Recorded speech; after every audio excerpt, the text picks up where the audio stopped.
Startup हा एक glamorous शब्द झालेला आहे. मात्र हे जे छोटे उद्योग आहेत, यांना कुठेतरी कमी लेखलं जाते असं वाटतंय का? खरं आहे. स्टार्टअप हं. हा बझवर्ड झालाय हां. आता. नवीननी सुरू केलेल्या बिझनेसला पण स्टार्टअप म्हणतात. काहीतरी इनोव्हेटिव्ह आणलं तर त्याला पण स्टार्टअप म्हणलं हं, जातंय. त्यामुळे स्टार्टअप म्हणजे नक्की काय? हं. हे जरासं कुठेतरी कन्फ्युजिंग व्हायला लागलंय. हां. तर जे आजूबाजूला बिझनेस दिसतात, छोटा कॅफे असेल, हं. फॅशन बुटीक असेल, ब्युटी पार्लर असेल, कितीतरी वर्षोनवर्ष सुरू आता आहेत. सुरू आहेत. हो. त्यामुळे त्यांचे मॉडेल्स माहिती आहेत. हं, ह्याच्यात सुद्धा इनोव्हेशन होत नाही का? तर ऑफकोर्स होते. हं. ॲट द सेम टाईम ते मॉडेल्स माहितीचे असल्यामुळे ते कसे रन करायचे ह्याचे बेस्ट प्रॅक्टिसेस आहेत. हो. आणि आमच्यासारखी लोकं किंवा खूप एक्सपर्ट्स, मेंटर्स जे आहेत, त्यांना हे माहिती आहेत बेस्ट हं, प्रॅक्टिसेस. ते आसरा फाउंडेशनच्या थ्रू आम्ही पण एंटरप्रेन्योर माइंडसेट सेट करायचा, टीच करायचा प्रयत्न हं. करतो. हा जो प्रोग्राम आहे तो साधारणतः किती काळासाठी असतो? मी स्वतःचा ब्रँड कसा डेव्हलप करू, हां, हां. म्हणजे मग कुठेही जाऊन मला सांगता येईल, की ओके मी ही नोकरी करतो, पण मी बँड पण वाजवतो. तर हे कसं आपण करू शकतो दोन्ही मल्टिपल पॅरललमध्ये. तर हे सगळं आम्ही त्या इन्स्पायर लाईफमध्ये शिकवतो. जर समजा एखादा व्यक्ती तुमच्याकडे आयडिया घेऊन आला, तर त्याला फर्स्ट स्टेप काय सांगितली जाते? लाईफ स्किल्स, प्रॉब्लेम सॉल्व्ह करायचं टेक्निक काय? तुम्हाला वाटतंय की हे मार्केटमध्ये चालेल, हं. पण तुम्ही जाऊन मार्केट रिसर्च करा. तुमच्या लोकॅलिटीमध्ये बघा की खरंच तुम्हाला वाटतंय ते लोकं घ्यायला तयार आहेत का? कारण शेवटी ही आयडिया जी आहे ती बिझनेस बनेल जेव्हा कोणीतरी कस्टमर असेल. मग कॉम्पिटिशन बघा. रिस्की काय आहे, नॉन रिस्की काय, म्हणजे रिस्पॉन्सिबली हं, हं. मी जे मला मिळतंय ते मी कसं मॅनेज करू हां. आणि स्मार्ट समजा मॅनेजमेंट. Smart management. सध्याच्या घडीला असे कोणते उद्योग आहेत, की जे चांगल्या पद्धतीनं काम करतात? नॅनो एंटरप्राइजकडे इंडिव्हिज्युअली न बघता ग्रुपनी बघितलं तर स्टार्टअपच्या खूपच वेगळ्या प्रकारेनी इम्पॅक्ट होऊ शकतो. खूप साऱ्या नोकऱ्या होऊ शकतात. नोकरी करणारे नाही तर नोकरी देणारे व्हा, हे आपण नेहमी ऐकतो. मात्र नोकरी देणारे व्हायचं म्हटलं तर एक प्रश्न पडतो, की एक सामान्य माणूस उद्योजक कसा बनू शकतो? आयडिया असते पण मार्ग नसतात. स्वप्न असतात पण साथ नसते. आज आपल्या स्टार्टअप महाराष्ट्र या पॉडकास्टमध्ये एक अशी व्यक्ती आहे, ज्यांनी 6 लाख पेक्षा जास्त लोकांना चांगला उद्योजक बनण्यासाठी साथ दिलेली आहे. उद्योजक घडवण्यासाठी त्यांना मदत केलेली आहे.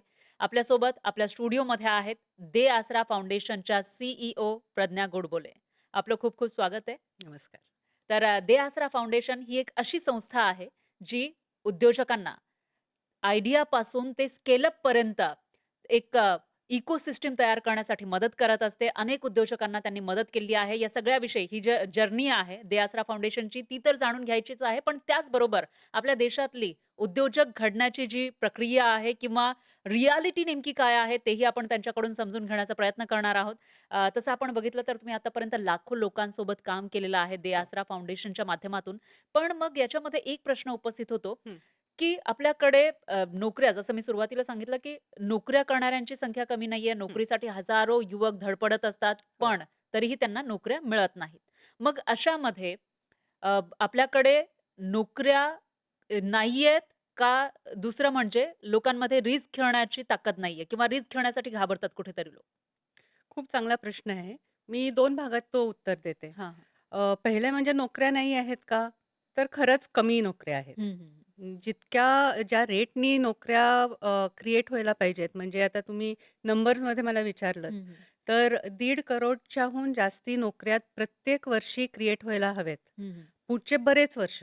कारण खूप यूथ जे आपण म्हणतो, म्हणजे 15 ते 64 हे जे वर्किंग एज आपण म्हणतो, हं, हं. त्याच्यात 60% पॉप्युलेशन आपलं सध्या आहे. हो. तर त्या सगळ्यांना नोकरी मिळायला म्हणून 1.5 करोड हे साधारण किंवा जास्तीच हं, हं. नोकऱ्या प्रत्येक वर्षी पुढचे खूप वर्ष बनायला पाहिजेत, खरंय. क्रिएट व्हायला पाहिजेत. हं, हं. आता ते होणं खूप अवघड आहे. हं. तर जॉब्स नाही आहेत का? तर पुढे जाऊन जॉब्स मिळणं जरा अवघड आहे. हां, हं. हां, हां. आता दुसरा तुमचा प्रश्न जो आहे, की पण मग रिस्क घ्यायला लोकं तयार घाबरतात. नाहीत का? हां. घाबरतायत का? मी असं म्हणेन, की नोकऱ्या नसतील तरी काम म्हणजे वर्क हं, हं, हं. खूप आहे. आता भारतासारख्या ठिकाणी प्रॉब्लेम्स खूप आहेत, पॉप्युलेशन खूप आहेत. बरीच लोकं आपल्याकडे मार्केट म्हणून बघतायत, तर आपण स्वतः पण आपल्याकडे तसं बघायला पाहिजे. खरंय. हं. तर मी जेव्हा म्हणते, की वर्क आहे, तर आपल्या आजूबाजूलाच आपण पाहिलं हं. तर इतके सारे अपॉर्च्युनिटीज आहेत. हं, हं. हं. आपलं एल्डर्स जे आहेत, आपले जे आता वयाने जास्ती होत आहेत, हं, हं, हं. आजी-आजोबा, त्यांची खूपशी मुलं बाहेर असतात. हो, बरोबर. त्यामुळे त्यांना सांभाळण्याचं काम आहे. हं, हं. पेट्स हो, म्हणजे हो. खूप ते झालेलं आहे आता. खरंय. तर कारण एक बातमी होती म्हणजे हं. मध्यंतरी, की एक फक्त पेट्स सांभाळण्यासाठी त्याला महिन्याला 4-5 लाख रुपये मिळतात. एक्झॅक्टली, हां. एक्झॅक्टली. हं. तर तसं आहे. हल्ली आई-वडिलांना दोघांनाही कामावर जावं लागतं. हं, हं. त्यामुळे त्यांच्या मुलांना सांभाळायला, त्यांचे अभ्यास घ्यायला, ह्या सगळ्या गोष्टींना म्हणजे काम भरपूर आहे, तुम्ही खरंय. बघितलं तर. हं. आता ते काम आपल्याकरता इन्कम कसं मिळू शकेल, हं, हं, हं. हे जे आपल्याला कन्व्हर्जन करायचं आहे, हं. हे मला वाटतं कुठेतरी म्हणजे एक कळत नाही हां, मुलांना हां, किंवा हां. ज्यांना काम करायचंय, ज्यांना इन्कम जनरेट हं, करायचंय, हं. त्यांना कळत नाही, की हे वर्क आपण आपल्याकरता जॉब म्हणून कसं कन्व्हर्ट करू हं, शकतो. हं, हं. हं, म्हणजे एकूणच जे टिपिकल 9 टू 5 जॉब आहेत त्याच्यामागे लोक धावतायत किंवा कंपनीमध्ये जॉब मिळायला पाहिजे त्याच्यामागे धावतायत. बरोबर, पण जे बरोबर, आपल्या आजूबाजूला गरज आहे, ज्या ठिकाणी कामाची बरोबर. किंवा काम करणाऱ्यांची तिकडे हां, बघितलं जात नाहीये. तिथे बघितलं जात नाही आणि जरी दिसलं, हं. तरी हे कसं कन्व्हर्ट करायला पाहिजे, ह्याची कल्पना नसते. हं, हं. त्यामुळे होतं काय, की रिस्क घ्यायची ती पण कशाच्या जोरावरती? हं. आपल्याला आज माहितीच नाहीये, की दिसतंय आपल्याला हे हां, सगळे हां. प्रॉब्लेम दिसतायत, हे आपण सॉल्व्ह पण करू शकतो. हे खरंय. पण दिसतंय. पण पुढचं पाऊल काय? हे हं. करायला मी कसं करू? राइट? एक्झॅक्टली. आणि हे जर का दिसत नसेल, हे जर का इन्फॉर्मेशन आपल्याकडे नसेल, की एखादी अपॉर्च्युनिटी मला दिसतीये. हं, हं. आता ती जर का मला आयडियामध्ये कन्व्हर्ट करायची आहे, हं, ती हं. जर का मला पुढे जाऊन काहीतरी त्याच्यातनं मला इन्कम जनरेट करायचं आहे, तर त्याच्याकरता मी अ, कसा त्याचा विचार करायला पाहिजे? हं. त्याच्यातनं मी किती किती कॉस्ट करायला पाहिजे, किती प्राईस करायला पाहिजे ते? राइट. मग मी ₹100 तासाला मागवू चार्ज करा. शकते का? हां. चार्ज करू शकते का? किंवा अजून काही मला करायला पाहिजे का? तर ती रिस्क टेकिंग जी एबिलिटी आहे, हं, ती हं. तेव्हाच येते जेव्हा तुम्हाला थोडा कॉन्फिडन्स येतो, की ठीक आहे, मला हे दिसतंय बाबा आणि हे मी कसं कन्व्हर्ट करणार माझ्याकरता माझ्याकरता सेल्फ एम्प्लॉयमेंट किंवा हं, हं, हं. माझ्याकरता नोकरी म्हणून हे मला माहिती आहे कसं करायचं हं, हं, हं. आणि मग मी माझं पैसे कसे त्या त्या दृष्टिकोनातनं मॅनेज करू शकते हं, किंवा हं. मी पुढचं जर का मला काही काम दिसलं, तर मी त्याच्याकरता कसं पिच करू शकते, की हं, ओके हं. मी हे पण काम करते. मी हे करते, ते करते, ते करते.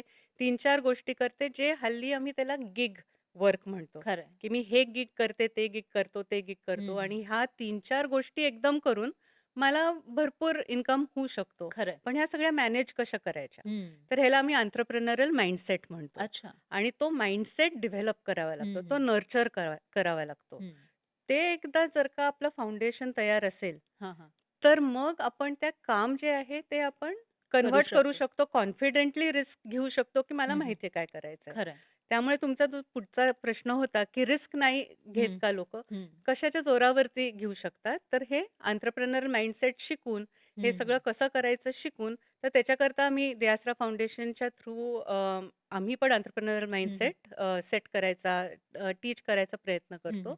आमचे इन्स्पायर प्रोग्राम जो आहे, हं, हं. तो कॉलेजच्या मुलांबरोबर हेच शिकवतो आम्ही, अच्छा. की म्हणजे तुम्ही तुम्ही कॉलेजेसमध्ये हे सगळे प्रोग्राम घेऊन बरोबर. तिथपासून त्यांना तो माइंडसेट कसा तयार करायचा हे करेक्ट, शिकवताय. Correct, correct. तो माइंडसेट कसा हं. करायचा, बाकीच्यांनी कसं केलंय, रोल मॉडेल्सच्या स्टोरीज आम्ही दाखवतो.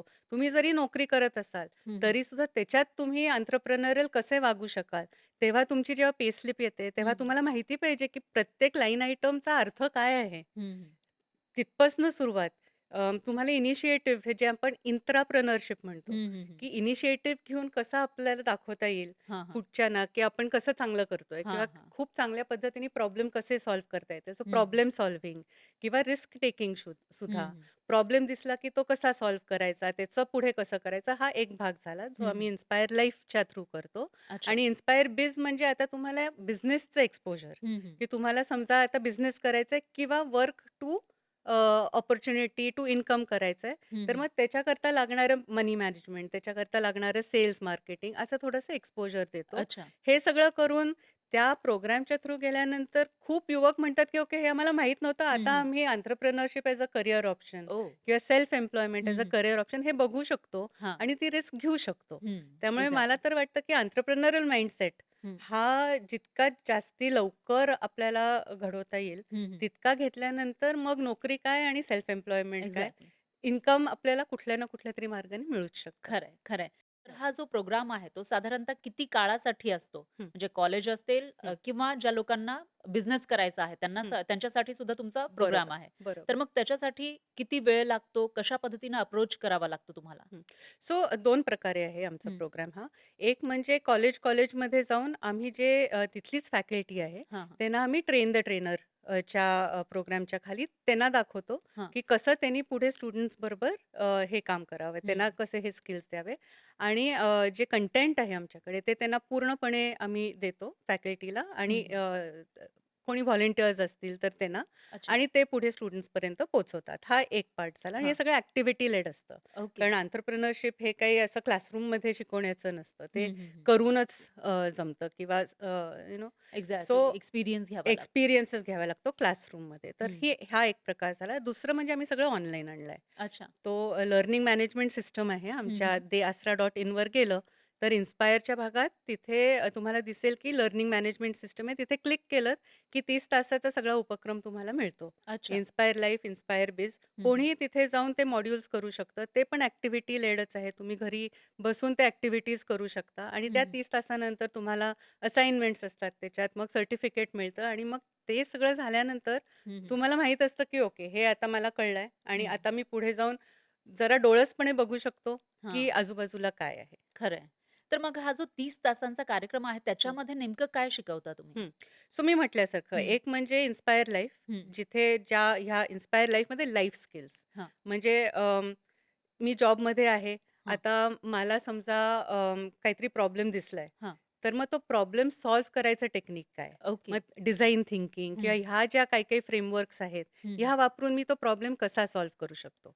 असं ते एक भाग झाला. हं, मग म्हटल्यासारखं की मनी मॅनेजमेंट हां. म्हणजे रिस्पॉन्सिबल मनी मॅनेजमेंट, की हं, हं. आता मला पगार मिळतोय, हां. पण मग तो मी सेव्हिंग्जमध्ये किती घालू? एक्झॅक्टली. इन्व्हेस्टमेंट किती करू? हं. हे जे मी सगळं ऐकते म्युच्युअल फंड्स आणि हे सगळं, हे काय प्रकार असतो? हं, हं, हं. रिस्की काय आहे, नॉन रिस्की काय? म्हणजे रिस्पॉन्सिबली हं, हं. मी जे मला मिळतंय ते मी कसं मॅनेज करू? हां. आणि स्मार्ट समजा मॅनेजमेंट. स्मार्ट मॅनेजमेंट आणि समजा मला नोकरी करून अजून काही गोष्टी करायच्या आहेत. हं, हं. तर ते गिग काम करताना मी हे सगळं मॅनेज कसं करू? अच्छा. आणि ते गिग काम मिळवायला मी सेल्स मार्केटिंग कसं करू? मी हं, स्वतःचा ब्रँड कसा हं. डेव्हलप करू? हां, हां. म्हणजे मग कुठेही जाऊन मला सांगता येईल, की ओके मी ही नोकरी करतो, पण मी बँड पण वाजवतो, मी ड्रम हां, पण वाजवतो. हां. मला संध्याकाळी जाऊन कुठे ड्रम वाजवायला पण आवडेल. हं, तर हं, मी आता ह्या बँडच्या बरोबर जाऊन हं. ड्रम पण वाजवू शकतो. हां. वाजवू शकतो. तर हे कसं आपण करू हं. शकतो दोन्ही मल्टिपल अच्छा. पॅरललमध्ये.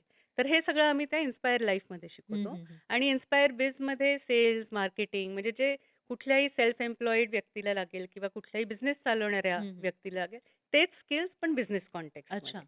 म्हणजे मी कसं सेल्स करू? मी हं, हं. कसं माझे कॅश फ्लोज मॅनेज करू? ओके. हे सगळे ज्या बिझनेसमध्ये लागणाऱ्या गोष्टी आहेत, हं, हं. त्या गोष्टी इन्स्पायर बिझमध्ये शिकवल्या जातात. ओके. अच्छा. आणि जर समजा एखादा व्यक्ती तुमच्याकडे आयडिया घेऊन आला, हं, तर त्याला फर्स्ट स्टेप काय सांगितली जाते? त्याने नेमकं काय करायला पाहिजे? हां.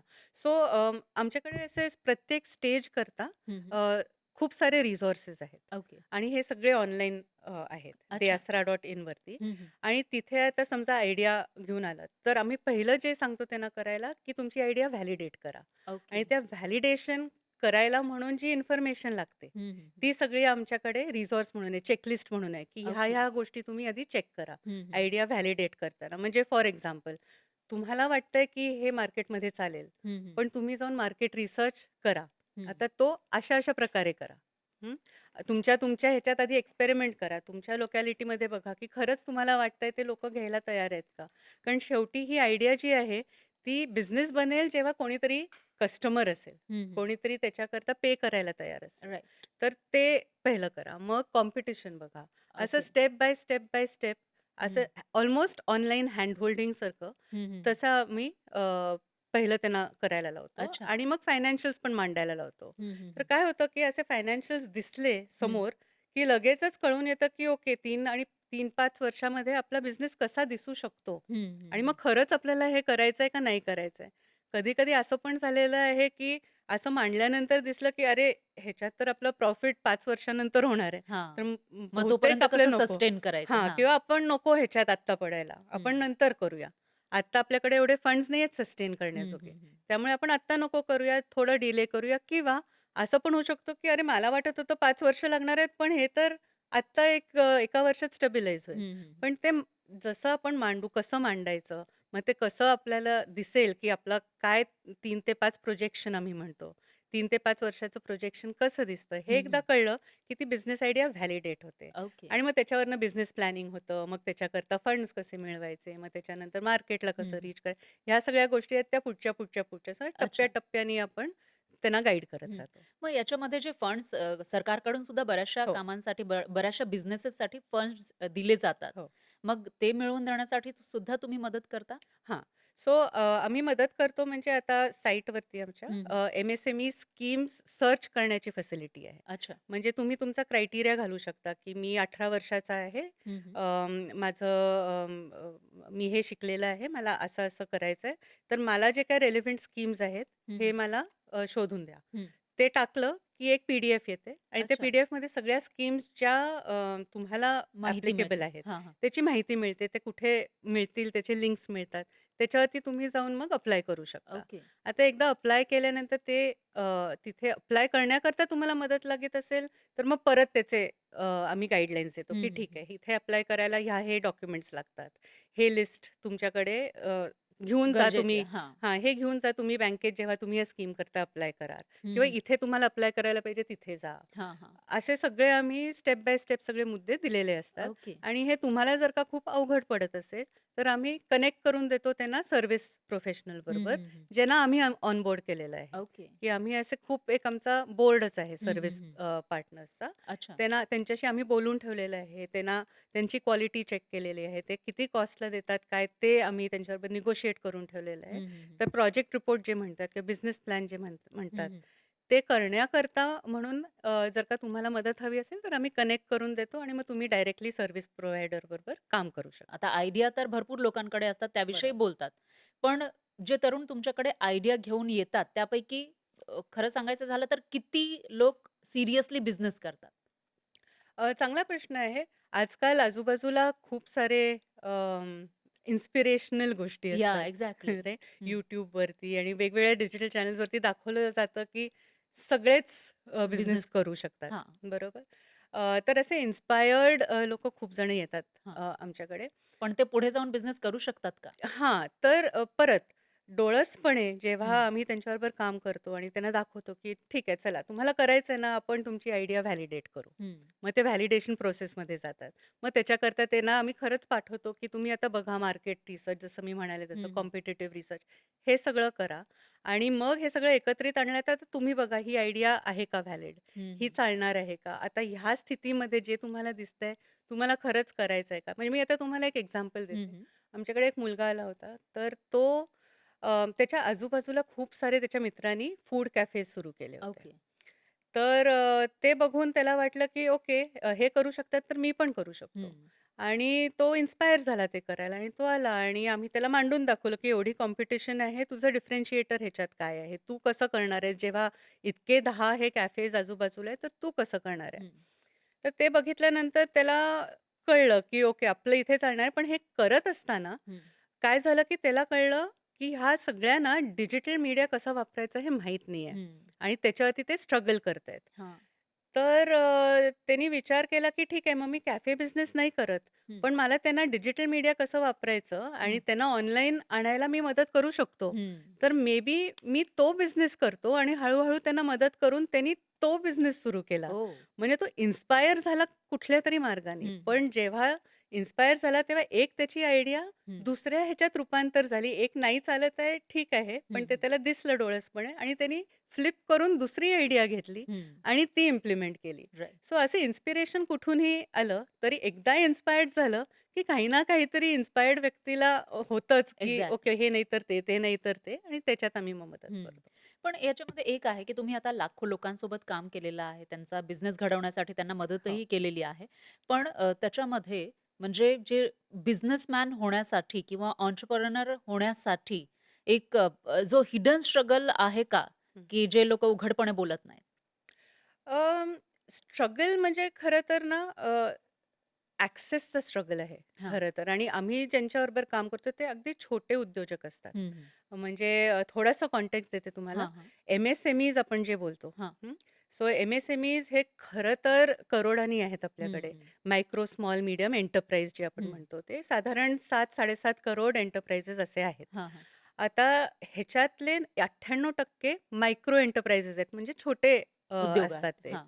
एक 10 करोडच्या टर्नओव्हरच्या खालचे. हं, हं. पण त्याच्यातले सुद्धा 1 करोडच्या खालती 90% आहेत. म्हणजे हं. एक 6-6.5 करोड हे हे छोटेच आहेत, हं. जे एक 5 पण नाही 2-3 लोकांना फक्त बरोबर घेतात हं, हं. पार्ट टाईम, फुल टाईम हां. आणि ते हे व्यवसाय चालवतात. अच्छा. सो हे ना आम्ही नॅनो एंटरप्राइजेस हं, म्हणतो. हं, असं हं. आम्हीच नाव हे केलं कारण ते वेगळ्या पद्धतीने ते चालवतात. हं, हं, हं. मायक्रो एंटरप्राइज पण मोठा झाला म्हणायला हं, त्यांना. हं, हं. पण हे ना वाढायचं असतं. हे ना स्किल असते, डिटर्मिनेशन असतं, हे सगळं असतं.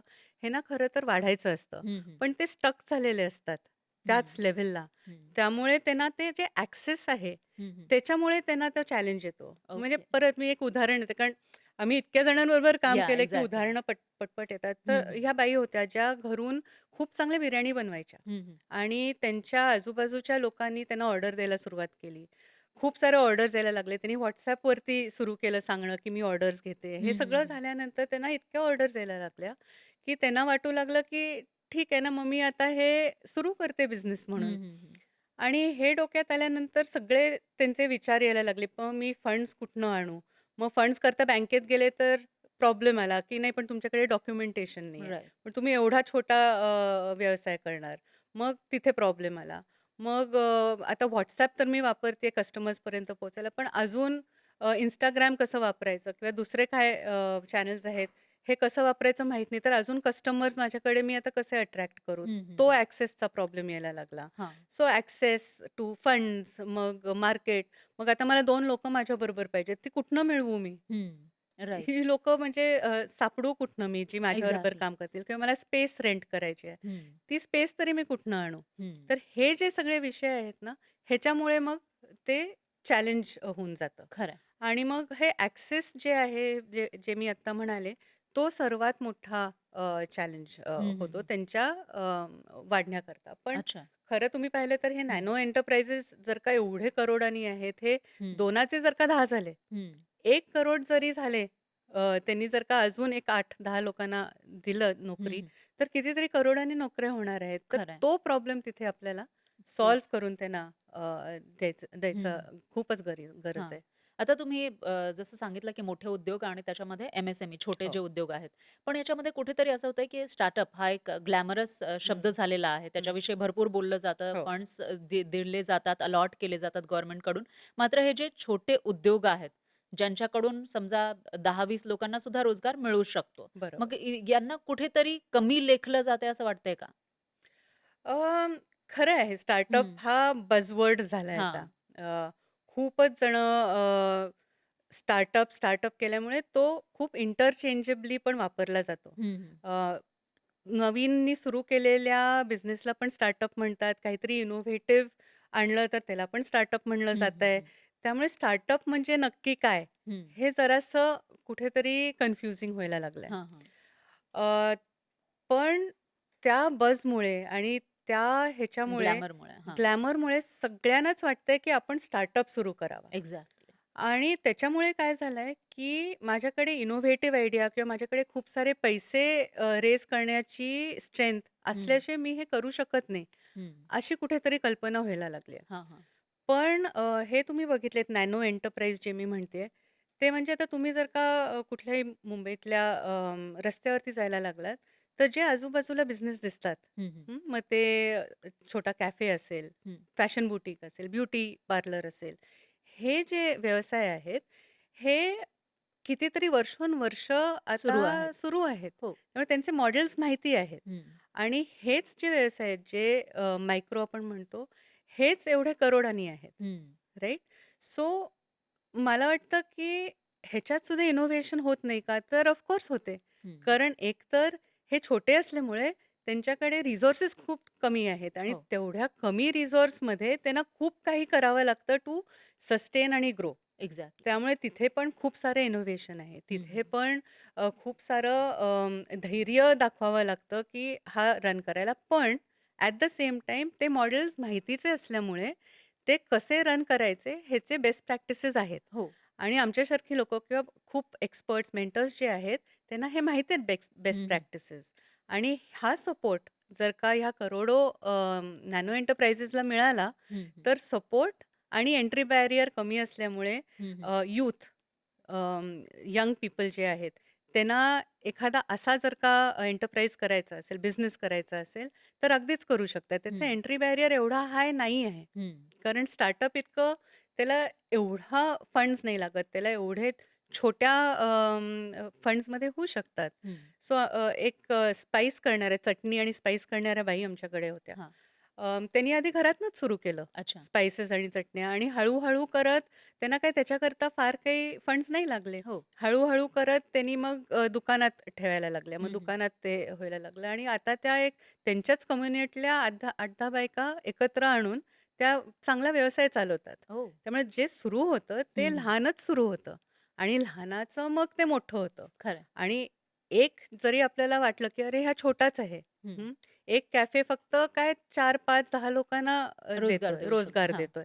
पण असे एवढे करोड आहेत ना, हं, त्यामुळे एवढ्या करोडांनी 4-5 जणांना जरी दिले हं. नोकऱ्या, तरी किती करोड नोकऱ्या होऊ शकतात. त्यामुळे खरं मला वाटतं आपण त्या नॅनो एंटरप्राइजकडे इंडिव्हिज्युअली न बघता, हं, हं. ग्रुपनी बघितलं, तर स्टार्टअपच्या खूपच वेगळ्या प्रकारेनी इम्पॅक्ट होऊ शकतो. खूप साऱ्या नोकऱ्या होऊ शकतात हं, हं, त्याच्यामुळे. हं.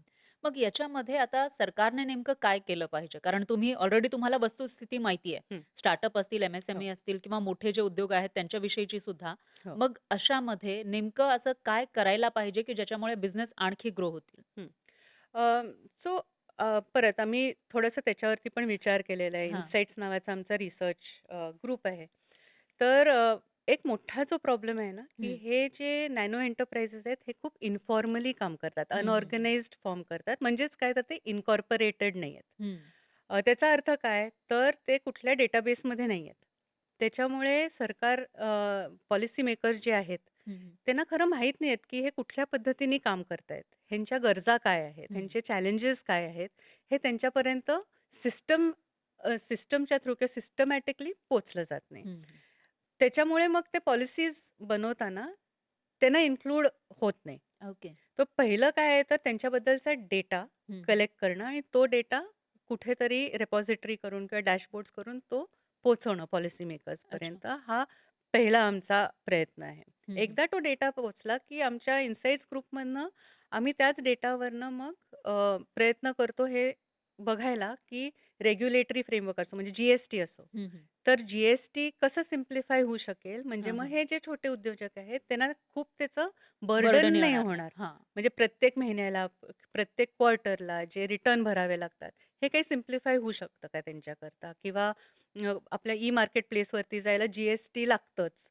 पण आत्ता मी जर का जी-एस-टी घेतलं, तर माझा एवढा मोठा बिझनेस नाही आहे, की मला हे सगळं करायला हवंय. एक्झॅक्टली. हां. पण तो घ्यावा लागतो. तर मग हं. तिथे काही आपण करू शकतो का? जिथे ते जरा कमी होऊ शकतं. जसे वेगळे-वेगळे विषय आहेत जी-एस-टी. हं, तर हं. जी-एस-टी हा एक रेग्युलेटरी फ्रेमवर्कचा भाग झाला किंवा आपण बघितलं टेम्पल इकॉनॉमी हां, हां. किंवा वेडिंग इकॉनॉमी खूप सारे आपल्याकडे इकॉनॉमीज आहेत, असे इकोसिस्टम्स आहेत, हं, हं. ज्याच्यात हे नॅनो एंटरप्राइजेस ते लेव्हरेज करू शकतात.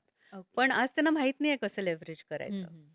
तर मग पॉलिसी आणि गव्हर्नमेंटनी काय केलं पाहिजे किंवा काय करू शकतात ह्या इकॉनॉमीज करता हं. म्हणजे मग ते नॅनो एंटरप्राइजेसना चान्स मिळू शकेल, की ह्या इकॉनॉमीजमध्ये सुद्धा हे लेव्हरेज होऊ शकेल अच्छा. किंवा डिजिटल आता येत आहे. हं, आपले हं. ONDC, अकाउंट ॲग्रीगेटर हे आपण ऐकतो.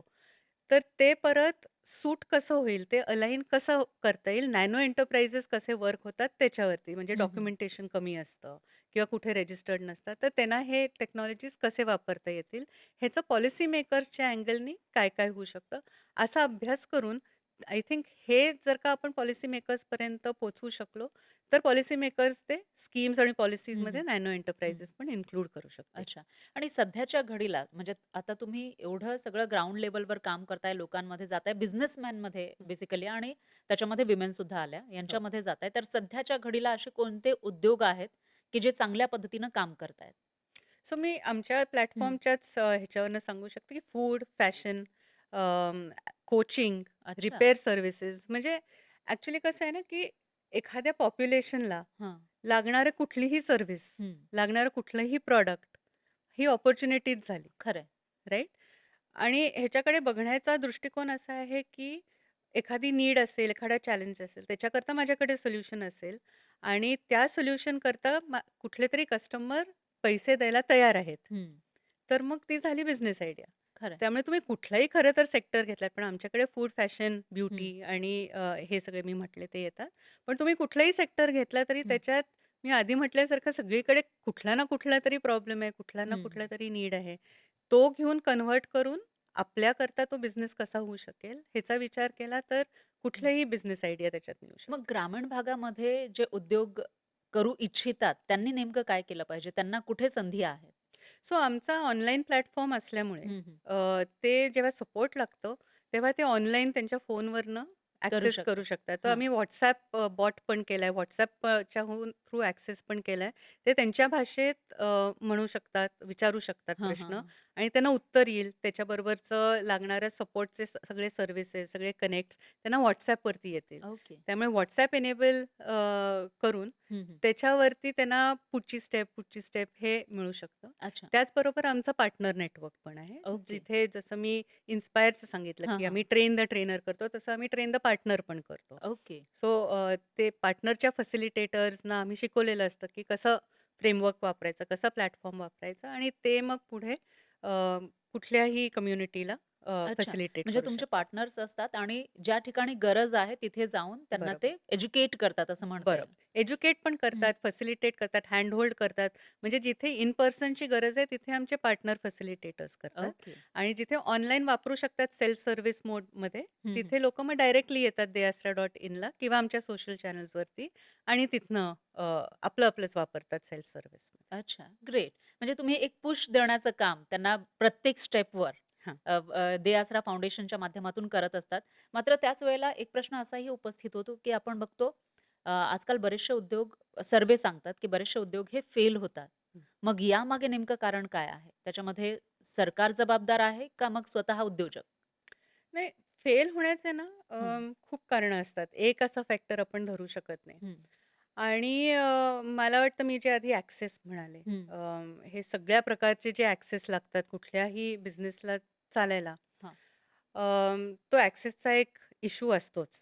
ते ओके. कुठलाही ॲक्सेस नाही मिळाला, सपोर्ट मिळाला नाही, हं. तर फेल्युअरचं रेट जरा जास्ती जातं. पण मी फेल्युअरकडे असं बघते, की failure is a learning. Yes, true. म्हणजे हा नाही, ह्याच्यात नाही आपल्याला मिळालं, तर दुसरं काहीतरी प्रयत्न करून हे लर्निंग्स घेऊन आपण त्याच्यात अप्लाय करू शकतो. हं, आम्ही आत्ताच अवॉर्ड सेरेमनी केली. तिथे आमचे गेस्ट होते. ते सगळे हेच सांगत होते, की हं, आम्ही 3-3दा, 7-7दा प्रयत्न केले, पण आम्ही फेल झालो. पण आमचे फेल्युअर्स हे लर्निंग्स झाले हं, आणि मग आम्ही जेव्हा ॲक्चुअली सक्सीड झालो, तेव्हा हे सगळे लर्निंग्सच्यामुळे आम्ही सक्सीड झालो. हं, हं, त्यामुळे एक तो आहे हं, विषय.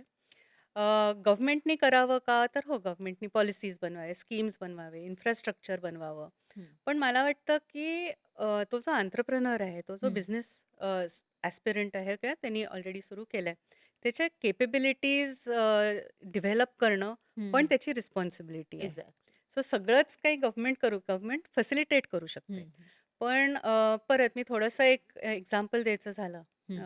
तर आमच्या एक बाई त्या कॅफे चालवायच्या अगदी अच्छा. हार्ट ऑफ द सिटीमध्ये. हां, हां. त्यांच्या मेन्यूमध्ये एक 80 एक आयटम्स होते ओके. आणि खूप रहदारी असून सुद्धा आणि त्यांच्या आजूबाजूला 5-6 असेच कॅफेज हं, होते. हं. एवढी रहदारी असून सुद्धा त्यांच्याकडे एवढी काही लोकं जायची नाहीत. तर हां, त्या त्यांचे म्हणजे त्यांना कळेना, की असं का होतंय? हां. बाकी सगळ्यांकडे जातात, आपल्याकडे येत नाहीत आणि ते बंद करायला ऑलमोस्ट निघाल्या होत्या, ओह! की ओके म्हणजे मे बी लोकांना आवडत नाहीये मी काय बनवतेय ते किंवा पण मग त्यांनी आमचा एक प्रोग्राम बघितला, हं, की मार्केटिंगवरचा आणि ते बघितल्यानंतर त्यांनाच अशी जाणीव झाली, की अरे बहुतेक आपल्याकडे ना 80 मेनू आयटम्स आहेत, हं, तर आपण काहीतरी डिफरेंशिएटर बनवायला पाहिजे. हं. तर त्यांनी ते सगळे बघितले 80 आणि त्यांनाच रिअलाईज झालं, की लोकं जे येतात आपल्याकडे, ते आपल्या पावभाजी करता येतात. अच्छा. त्यामुळे बहुतेक लोकांना आपली पावभाजी आवडते. तर हं, त्यांनी हं. 80चे एकदम खूप कमी केले आणि ते सगळे पावभाजीच्या अराउंड म्हणजे पावभाजीला हिरो केलं. ओके. मग त्यांचे सगळे फ्लेक्सेस, बॅनर्स हे सगळे त्यांनी त्या पावभाजीला हिरो करून केलं. हं, हं.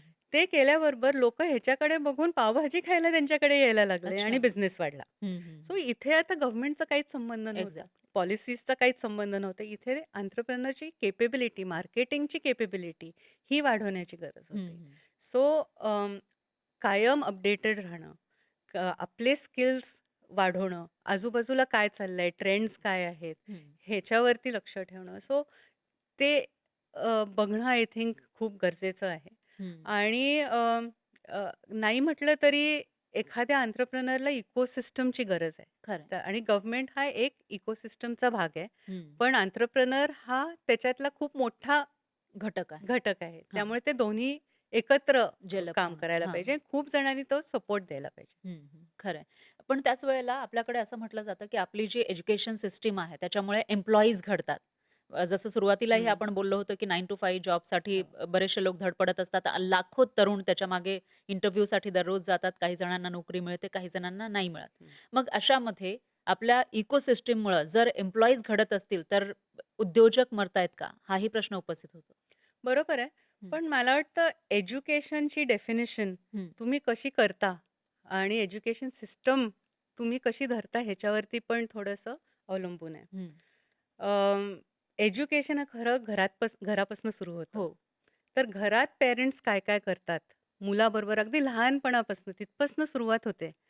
मग पुस्तकांची आवड निर्माण करणं, हं, पुस्तकांच्या थ्रू एक्सपोज करणं, हं. प्रॉब्लेम सॉल्व्ह करायला देणं, लहानपणापासून ब्रेड आणायला पाठवणं, दूध आणायला पाठवणं, ह्या ज्या इंटरफेसिंगच्या हे असतात. तर घरापासून ते जे सुरू होतं, ते मग पुढे जाऊन मग कॉलेजमध्ये येतं. हं, हं. मग अकॅडेमिया कसं ट्रीट करतं. एंटरप्रेन्योरशिपचे आजकाल खूप कॉलेजेसमध्ये आणि शाळांमध्ये खूप ॲक्टिव्हिटी लेड गोष्टी असतात. हो. एंटरप्रेन्योरशिपचे बिझनेस फेअर्स हं, असतात. हं. ई-सेल्स असतात हल्ली. हो. तर त्याच्यातनं खूप ॲक्टिव्हिटीज असतात, जिथनं एक्सपोजर मिळतं, की बिझनेस म्हणजे काय? हं, हं, हं. आपल्यासारखे, आमच्यासारखे इन्स्पायर प्रोग्राम्स असतात, अजून पण प्रोग्राम्स असतात. तर हे सगळे जे आहेत हे एज्युकेशन सिस्टममध्ये पण व्हायला लागलेले आहेत. हं. आणि NEP आता आपलं येत आहे. त्याच्यात सुद्धा सगळ्या ॲक्टिव्हिटी लेड होत आहेत. त्यामुळे प्रॉब्लेम सॉल्व्हिंग, एंटरप्रेन्योरल माइंडसेट ह्या सगळे एक्सरसाइज करायला जे ॲक्टिव्हिटीज करायला लागतात, हे सगळे इंट्रोड्यूस व्हायला लागलेले आहेत आता. हं, हं. त्यामुळे बदलते आपली जी इन्स्टिट्यूशनमधली सिस्टम आहे ती पण बदलते. बरं इंडस्ट्री जे आहेत ते पण आता इन्व्हॉल्व व्हायला लागलेत. हं, हं. रोल मॉडेलिंगची खूप गरज आहे. इंडस्ट्रीमधनं रोल मॉडेल्स जाऊन त्यांची जर्नी कशी होती? हं. त्यांनी कसा त्यांचा बिझनेस सेट केला? हे जेव्हा कोणाला दिसतं, तेव्हा त्यांना पण इन्स्पायर होतं, की ओके मी पण करू शकते किंवा मी पण हां. करू शकतो. त्यामुळे इंडस्ट्री पण एज्युकेट करू शकते. हं. इंडस्ट्री मेंटर करू शकते. इंडस्ट्री एक्सपर्टीज देऊ शकते. या 2-3 लेव्हल्सवरती आपण जर का एज्युकेशन काउंट केलं, तर आता एज्युकेशन खूप बदलायला लागलंय. हां. आधीसारखं ओके पाठ करा आणि हं. पेपर लिहा, बुकिश. हां. बुकिश हे आता खूप नाही राहिलेलं. हां. राहिलं नाहीये. आणि मी म्हटल्यासारखं वेगवेगळ्या स्तरांवरती सोसायटीनी ते जर का नर्चर केलं, हं, तर हं. आफ्रिकामध्ये एक प्रॉव्हर्ब आहे. हां. It takes a village to raise a child. हं. आम्ही बिलीव्ह करतो it takes a village to nurture an entrepreneur. Yes. कारण सगळीकडनं जेव्हा ते इनपुट्स जातात आणि ते पॉझिटिव्ह इनपुट्स जातात, नर्चरिंगचे इनपुट्स जातात, तेव्हा ते खरं एज्युकेशन असं एंटरप्रेन्योरल होतं. हं, हं. आणि मग तो एंटरप्रेन्योरल माइंडसेट आणि थिंकिंग की ओके हे मी पण करू शकते, हे मी पण करू शकतो. हं. हे खरं तेव्हा घडतं. खरं आहे. पण त्याच वेळेला आता समजा आपले जर एक टिपिकल फॅमिली बघितली, तर त्या ठिकाणी बिझनेसविषयी जास्त बोललं जात नाही. हं. म्हणजे बिझनेस असेल घरामध्ये करणारा बॅकग्राऊंड असेल तर ठीक आहे. पण नॉर्मली नोकरी कोणती करायची, कोणत्या नोकरीमध्ये जायचं पुढे जाऊन या सगळ्यांविषयी बोललं जातं. तर मग अशामध्ये जे पालक आहेत, फॅमिलीमधले जे लोक आहेत, त्यांनी नेमकं काय करायला पाहिजे, की चाइल्ड मोठं झाल्यानंतर तो व्यवसायामध्ये जाईल किंवा जे काही करायचं आहे, जसं तुम्ही सांगितलं, की दे आसरा फाउंडेशन मदत करते त्यांचे स्किल एन्हान्स करण्यासाठी.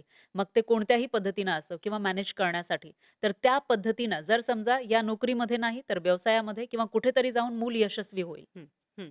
सो मला वाटतं पेरेंट्सनी पण त्यांचं माइंडसेट थोडं बदलायला हां, हवंय. म्हणजे आपण एंटरप्रेन्योरल माइंडसेट म्हणतोय त्या व्यक्तीबद्दल हे करावं. हां, पण त्यांचे पेरेंट्स आणि सोसायटी हां. हे पण थोडं बदलायला पाहिजे. कारण पियर्स, पेरेंट्स आणि आजूबाजूची कम्युनिटी हे 3 जे आहेत, हे काय म्हणतं ह्याच्याबद्दल ह्याचा खूप परिणाम खरंय, होत असतो. प्रेशर येतं. कारण प्रेशर एखादा येतं. समजा आता मी एज्युकेशन घेतेय, हं. त्याच्यानंतर त्याच फील्डमध्ये मला चांगला जॉब मिळाला पाहिजे, चांगलं पॅकेज मिळालं पाहिजे, या सगळ्या गोष्टींचं प्रेशर असतं. बरोबर, बरोबर. त्यामुळे मी म्हटल्यासारखं ना, की व्हिलेज लागतं ते हं, मोटिव्हेट करायला सुद्धा, ते उभारून धरायला सुद्धा. फेल झाला काही करताना तरी इट्स ओके. असं सगळ्यांनी म्हटलं पाहिजे. हं, तुला म्हटलं होतं तू ह्याच्यात जाऊ नको म्हणून असं झालं. असं जर का म्हटलं गेलं तर त्या तिथेच ते सगळं कट होतं. हं, त्यामुळे मी म्हणते, की माइंडसेट हं, जे इकोसिस्टमचं माइंडसेट आहे, ते बदलायला पाहिजे. ज्याच्यात पेरेंट्स पण येतात, ज्याच्यात सोसायटी पण येते, ज्याच्यात कम्युनिटी येते. तर हे सगळं जेव्हा बदलेल, हं. तेव्हा खरं तर नर्चरिंग एन्व्हायर्नमेंट क्रिएट होईल. खरंय. आता याच्यामध्ये आणखी एक महत्त्वाचा प्रश्न, की आपल्या इथे बऱ्याचशा लोकांना बिझनेस करायचा असतो. हं, आयडिया असते, हो. पण पैसे नाहीये असं म्हटलं जातं. मग हे जे बिझनेसेस फेल होतात किंवा सुरू होत नाहीत, त्याच्यामागे खरं कारण पैसा आहे की माइंडसेट? हं.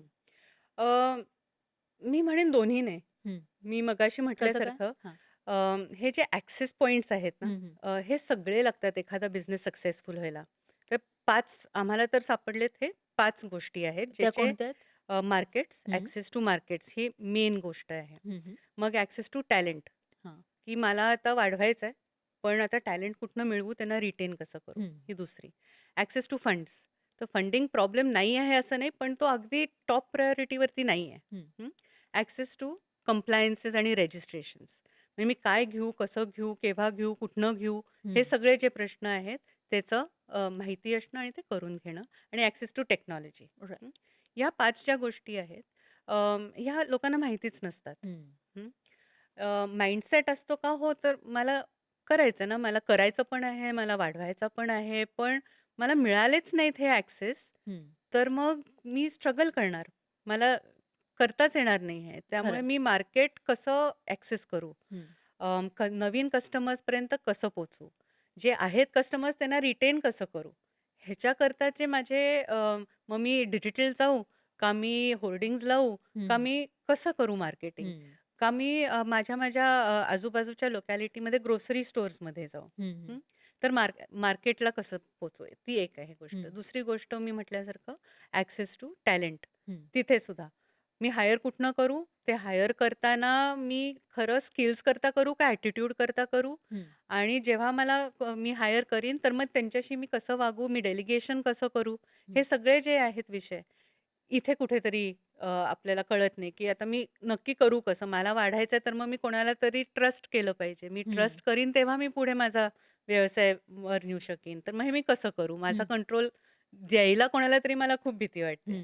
हं. तर खरंय. ते झाले टॅलेंटचे इश्यूज. ॲक्सेस टू फंड्स, तर आपल्याला खूप आपण ऐकून आहोत, की फंडिंग आणि कॅश फ्लो मॅनेजमेंट आणि हे सगळं अवघड असतं, पण ते आपण ते रिझॉल्व्ह नाही करू शकत असं मला वाटत नाही. अच्छा. वेगवेगळे मार्ग असतात, फंड्स मिळू शकतात. ते खूप असं सर्वात मोठा आहे असं मला हं, हं. वाटत नाही. पण या 5 पॉइंटमधला कोणता एक अतिशय महत्त्वाचा पॉइंट आहे, ज्याच्यावर सगळ्यात आधी काम केलं पाहिजे? सो मला वाटतं ॲक्सेस टू मार्केट्स. हं. हे मी पाहिलंय, की एकदा मार्केट मिळालं ना, की बाकीच्या गोष्टी मिळून जातं. मिळून जातात. मार्केट हे सर्वात जास्ती आहे. हं. एक तर की कस्टमर जर का असेल, हां. तर मग तुम्ही कंप्लायन्सेस घ्यायचे का? तर हां, मला कस्टमर आहे, त्यामुळे मी हे रजिस्ट्रेशन घेतलं तर मला कस्टमर्स मिळणार हं, आहेत. हं. फंडिंग, आपण जर का फंडिंगकडे बघितलं, तर माझ्याकडे आहेत कस्टमर ऑर्डर्स पोटेन्शियल आहेत. ते बघितल्यानंतर फंडिंग मिळूच शकतं, हं, हं. राइट? आता हे ऑर्डर्स आहेत, कस्टमर्सला ॲक्सेस आहे, वाढतोय माझा बिझनेस, तर मग मी लोकं घेऊन त्यांना मी काम काय देणार असा कधीच प्रश्न पडत नाही. हं. त्यामुळे तो पण रिझॉल्व्ह होतो. तो सगळं त्या मार्केटवरती आणि कस्टमर्स मिळवणे आणि हं, त्यांना हं. रिटेन करणे ह्याच्यावरती खूप अवलंबून असतं. सो हं, मी हं. म्हणेन ॲक्सेस टू मार्केट्स हा सर्वात मोठा चॅलेंज आहे, जो अच्छा. आपल्याला अनलॉक केला तो, हं, की हं. बाकी सगळं इन पण ते प्लेस पडतं. अनलॉक कसं करायचं? कारण बऱ्याचशा लोक असं असतं, की आता शेतकरी आहे किंवा हं, इतरही हं. वेगवेगळे छोटे-छोटे उद्योजक करणारे व्यक्ती आहेत. त्यांना असं होतं, की त्यांच्याकडे काही मॅन्युफॅक्चरिंग होतं, काही गोष्टी आहेत, प्रॉडक्ट आहेत. हो. पण ते आता मार्केटपर्यंत न्यायचे कसे? हा प्रश्न त्यांना उपस्थित होतो आणि मार्केट नेमकं कुठे आहे? कोण लोक हे खरेदी करू शकतील? जास्त अमाउंट आपल्याला प्राईस जास्त कुठे मिळू शकेल? बरोबर, याविषयीची माहिती नसते. तर बरोबर. मग ते कसं शोधायचं? बरोबर. सो ते तुम्ही आत्ता म्हणालात, की माहिती नसते. हां. तर ती माहिती मिळवणं आणि ती आमच्यासारख्या लोकांकडे ती माहिती असते. हं, हं. ती आम्ही उपलब्ध करून देतो. पण खूप सारे अजून पण व्यक्ती आहेत, खूप सारे डिपार्टमेंट्स आहेत, गव्हर्नमेंटचे डिपार्टमेंट्स आहेत, जे ही माहिती देऊ शकतात. ओके. मार्केट कुठे आहे, अपॉर्च्युनिटी कुठे आहे. हं, हं. मग वेगवेगळे मार्केट म्हणजे आम्ही एक उद्योग मार्केट कनेक्ट प्रोग्राम म्हणून रन केला होता. त्याच्यात 8 चॅनल्स आम्ही ॲक्सेस दिला होता. ओके. E market place. हं, तर हं, ई हं. मार्केट प्लेसवरती कसं जायचं, त्याला काय रजिस्ट्रेशन्स लागतात, मग त्यांना ऑनबोर्ड करायला म्हणून कसं ऑनबोर्ड करायचं आणि ह्या ई मार्केट प्लेसेसबरोबर पार्टनर करून आम्ही वेगवेगळे असे प्रोग्राम्स केले होते, की जास्तीत जास्त लोकं हे ई मार्केट प्लेसेस वापरू हं, शकतात. हं. सो तो एक उपक्रम झाला. दुसरा म्हणजे कॉर्पोरेट्समध्ये ते सुद्धा कॉर्पोरेट्सला अप्रोच करू शकतात हं, हं. किंवा कॉर्पोरेट्समध्ये स्टॉल्स मिळतात, तर ते कसं ॲक्सेस करता येतील, तो एक भाग झाला. एक्झिबिशन्स असतात. हं, हं. एक्झिबिशन्स आमच्याकरता खूप सक्सेसफुल होती. वेगवेगळ्या ठिकाणी एक्झिबिशन्स जे आहेत, हं, हं. ते एक्झिबिशन्स मध्ये इंटिग्रेट होऊन खूप सारे तिथे सेल होऊ शकतात. तर हे कुठले-कुठले मार्ग आहेत, हे मार्ग माझ्या बिझनेसकरता कुठले करेक्ट आहेत, हं, हं. हे कळणं आणि मग ते त्याच्यावरती ऑनबोर्ड व्हायला मी काय-काय केलं पाहिजे आणि ते इफेक्टिव्हली कसे वापरले पाहिजेत. हे जे शिकायला पाहिजे, ते शिक्षण, त्याचे रिसोर्सेस, त्याचे टूल्स ते वापरून आणि त्याचे कनेक्ट्स हं, हं. असं सगळं वापरून ॲक्सेस टू मार्केट आपण हे करू शकतो, ओके. आपल्याकरता अनलॉक करू हं, शकतो. हं, हं. एकूणच आता समजा एखादा बिझनेसमॅन व्हायचा आहे किंवा बिझनेस विमेन व्हायचा आहे. हं, तर त्याच्यासाठी एखाद्याकडे शिक्षण नाहीये किंवा आता या सगळ्या गोष्टी सुद्धा नाहीयेत. त्यांच्याकडे फंडिंग नाहीयेत हं. किंवा माहिती सुद्धा नाहीये. तर त्यांनी सुरुवात नेमकी कशी करायला पाहिजे मग? सो मी म्हणेन ना, की थोडासा पहिला एक्सपिरियन्स घ्यायला हं, पाहिजे. हं, हं. म्हणजे एकदम स्वतःवरती ही रिस्क घेणं हे खूप रिस्कीच आहे. हां, हां. हं. तर कुठेतरी इंटर्नशिप करावी, कोणाबरोबर तरी व्हॉलंटिअर करावं. ज्या व्यवसायामध्ये तुम्हाला इंटरेस्ट आहे, जे हं, हं. तुम्हाला करायचं आहे, तिथे तुम्ही कोणाबरोबर तरी आधी काम करायला पाहिजे. हं, हं, हं. कळायला, की हा बिझनेस कसा चालतो. हां. ह्याच्यातले बारकावे काय आहेत आणि हे खरंच मला आत्ता इंटरेस्टिंग वाटतंय, पण थोडे दिवस मी त्याच्यावर एक्सपिरियन्स घेतल्यानंतर मला खरंच इंटरेस्टिंग वाटतंय का, हे पण कळून येतं. हं, हं. सो थोडंसं ते कळल्यानंतर, एक्सपिरियन्स मिळाल्यानंतर, मग ते एक्सपिरियन्स घेता-घेता हं, थोडेसे हं. स्वतःचे एक्सपेरिमेंट्स पण रन करायला पाहिजेत. म्हणजे परत एक मुलगा होता हं, हं. कॉलेजमधला. सो तो इंटर्नशिप करत होता. त्याला सुरू करायचं होतं क्लोथिंग अच्छा. मध्ये हां, हां. बिझनेस.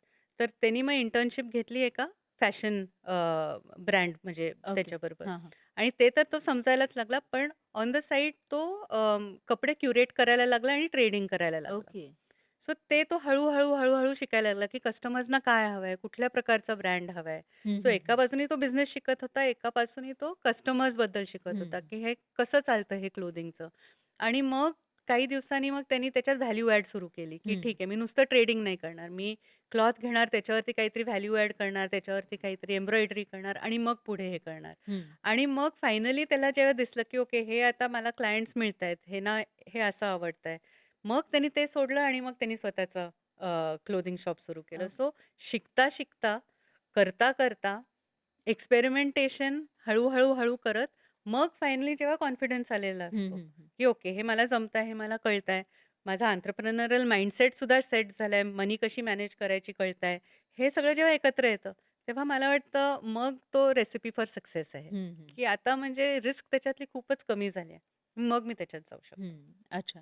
आता याच्यामध्ये एक नवीन ट्रेंड आलेला आहे, की बरेचसे जे एम्प्लॉईज आहेत, हं, जॉबमध्ये स्टेबल झालेले आहेत, पण त्यांना काहीतरी स्वतःचं करायचं आहे, बिझनेस करायचा आहे, असं बऱ्याचशा लोकांना वाटत असतं. बरोबर. मग त्यांनी नेमकं काय करायला पाहिजे? म्हणजे जॉब सोडून बिझनेस सुरू केला पाहिजे का त्याच्या आधी काही स्टडी करणं किंवा जे 5 पॉइंट तुम्ही सांगितलेले आहेत, त्याच्यावर काम करणं गरजेचं आहे? सो मी परत त्या बिझनेस आयडिया व्हॅलिडेशनवरतीच हां. येईन, की आधी तुमची जी आयडिया आहे, हं. ती त्याला कोणी कस्टमर आहे का? हं. कारण कस्टमर असेल तरच तो बिझनेस होणार. नाहीतर तो हॉबी राहील आणि मग तुम्ही हॉबी म्हणून करूच शकता. त्याच्यात काहीच वाईट नाहीये. हं, हं. हं. तर ती बिझनेस आयडिया व्हॅलिडेशन हा पहिला टप्पा आहे. एकदा तो टप्पा पुढे गेलात, की मग बाकीच्या गोष्टी त्याचं प्लॅनिंग, त्याचं फंड रेझिंग वगैरे होऊच शकतं. ते सगळं हं, हं. मेकॅनिकल गोष्टी आहेत. हं. पण तुमची खरं जी आयडिया आहे, ती तुम्हाला खरंच करायची आहे का? ती हं. फिजिबल आहे का? ती व्हायबल आहे का? हे बघणं सुरुवातीला खूप गरजेचं आहे.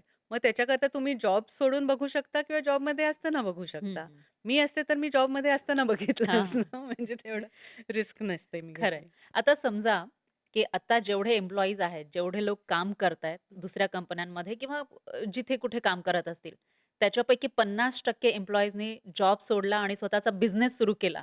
तर काय वाटतं, की आपल्या भारतामध्ये भारताची इकॉनॉमी स्ट्रॉंगर होईल की केओस निर्माण होईल? हे नक्कीच केओस होईल.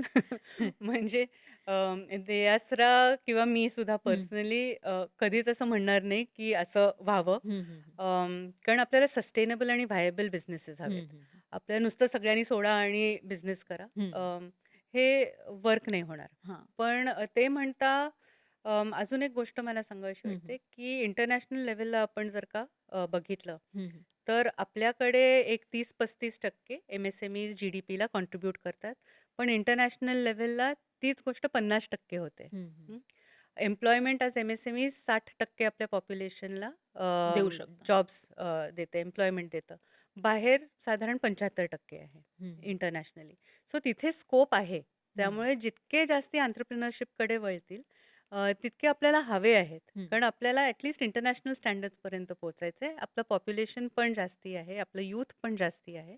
त्यामुळे हे जर का झालं तर सस्टेनेबल होईल. हं. पण सगळ्यांनीच जावं हे मी म्हणणार नाही. हं, कारण हं. सस्टेनेबल आणि व्हायबल नाही आहे हे. हं, आपल्याला हं. वेगवेगळ्या प्रकारची लोकं पाहिजेत. बॅलन्स बिघडू शकतं. बॅलन्स हं, बिघडू शकतो. आपल्याला उद्योग करणारे पाहिजेत, आपल्याला त्याच्यात काम करणारे पाहिजेत, हं. आपल्याला हे कन्सल्टंट्स पाहिजे. म्हणजे वेगवेगळे, वेगळे-वेगळे जेव्हा आपल्याकडे असतील हं, हं. लोकं, तेव्हा तो खरं बॅलन्स निर्माण होईल. हं, त्यामुळे हं. सगळ्यांनीच एंटरप्रेन्योरशिप करावं असं माझं मत नाही. हं.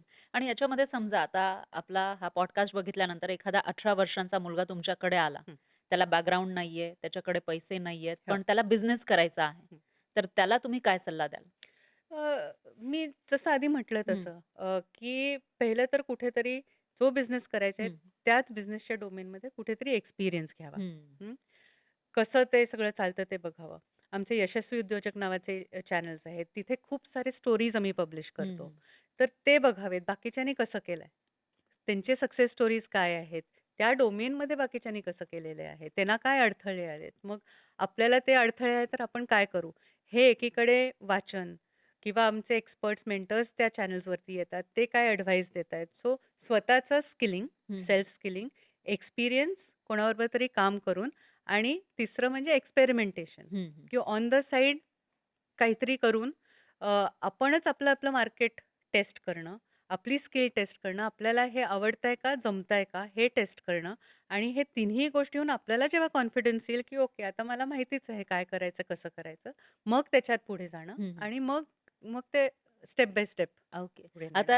आपण शेवटाकडे आलेलो आहोत. तर याच्यामध्ये पुन्हा एक प्रश्न, की दे आसरा फाउंडेशन सोबत कारण आपला पॉडकास्ट हो, बघितल्यानंतर भरपूर लोकांना तुमच्यासोबत कॉन्टॅक्ट कसा करायचा हा हो. प्रश्न पडलेला असेल. हं. तर तुमच्यासोबत कसा कॉन्टॅक्ट करू शकतात आणि कशा पद्धतीनं ते पुढे काम करू शकतात? शुअर. सो deasra.in हं, हं. ही जी वेबसाईट आहे, इथे जर का लोकं गेली तर त्यांना WhatsAppचं बटन वरती दिसेल. हां, ते हां. क्लिक केलं तर त्याच्यावरती जे काही प्रश्न असतील ते सांगून तिथे त्यांना उत्तरं तर मिळतील, पण हं, हं. आमच्या फॅसिलिटेटर्स शी पण त्यांना त्याच्यावरनं बोलता येईल. तर ओके. ते ईझीएस्ट आहे. हं, हं. वेबसाईटवरती पण मी म्हणालेलं सगळं आहे. त्यामुळे ज्यांना वेबसाईटच्या थ्रू आपलं जायचं आहे ते पण जाऊ शकतात आणि तिथेच ईमेलचं पण बटन हं, आहे. हं. त्यामुळे ईमेल पण ते तसे वाचू शकतात. त्याच्या व्यतिरिक्त आमचे दयाशरा फाउंडेशनचे 8 डिजिटल चॅनल्स आहेत. Instagram, Facebook, LinkedIn अच्छा. सगळ्यावर आणि यशस्वी उद्योजकचे हं, 8 हं. चॅनल्स आहेत. तर या कुठल्याही चॅनल्सवरती त्यांनी आम्हाला फॉलो केलं, तर त्याच्यावरती कंटिन्युअसली ही इन्फॉर्मेशन येत असते आणि ते लिंक्स येत असतात जिथून त्यांना जास्ती माहिती हं, मिळू हं. शकते. आता एक शेवटचा प्रश्न म्हणजे तुम्ही आतापर्यंत लाखो लोकांना मदत केलेली आहे त्यांचा बिझनेस उभा करण्यासाठी. त्यांच्या या प्रवासामध्ये तुम्ही साथीदार राहिलेला आहात. आता पुढचं दे आसरा फाउंडेशनचं एम काय आहे? मी म्हटल्यासारखं करोड लोकं 6.5 करोड लोकं आहेत ज्यांना मदत दिली तर ते वाढू शकतात. आमचं हं, मिशन हं. हेच आहे, की जास्तीत जास्त लोकांपर्यंत पोहोचून त्यांना नॅनो एंटरप्राइज सुरू करायला किंवा वाढवायला हं, हं. मदत करायची म्हणजे जॉब सुरू होतील. आम्ही अगदी 6 आणि 7 लाख म्हणजे काहीच नाही. हं, हं. 6-7.5 करोडच्या समोर. सो नेक्स्ट हे तेच आहे, की ह्याच्यातले जास्ती करोडमध्ये आपण कसे हं, हं, पोहोचू हं. शकू. निश्चितच तुम्हाला शुभेच्छा आहेत आणि थँक आय होप तुम्ही चांगल्या पद्धतीनं लोकांपर्यंत पोहोचताय आणि त्यांना चांगली दिशा काहीतरी करण्यासाठी दाखवताय. हे खूप छान काम आहे आणि तुमची जर्नी आपल्यासोबत शेअर केली त्याबद्दल खूप खूप धन्यवाद. Thank you. आणि यासोबतच आजच्या आपल्या स्टार्टअप महाराष्ट्र पॉडकास्टमध्ये वेळ झाली आहे इथेच थांबण्याची. मात्र तुम्हाला जर उद्योगामधले जे एक्सपर्ट आहेत किंवा मोठे बिझनेसमॅन, बिझनेसविमेन आहेत त्यांच्यासोबत बोलायचं असेल, त्यांची जर्नी जाणून घ्यायची असेल, तर आम्हाला कॉमेंटमध्ये नक्की कळवा आणि पाहत रहा न्यूज 18 मराठी.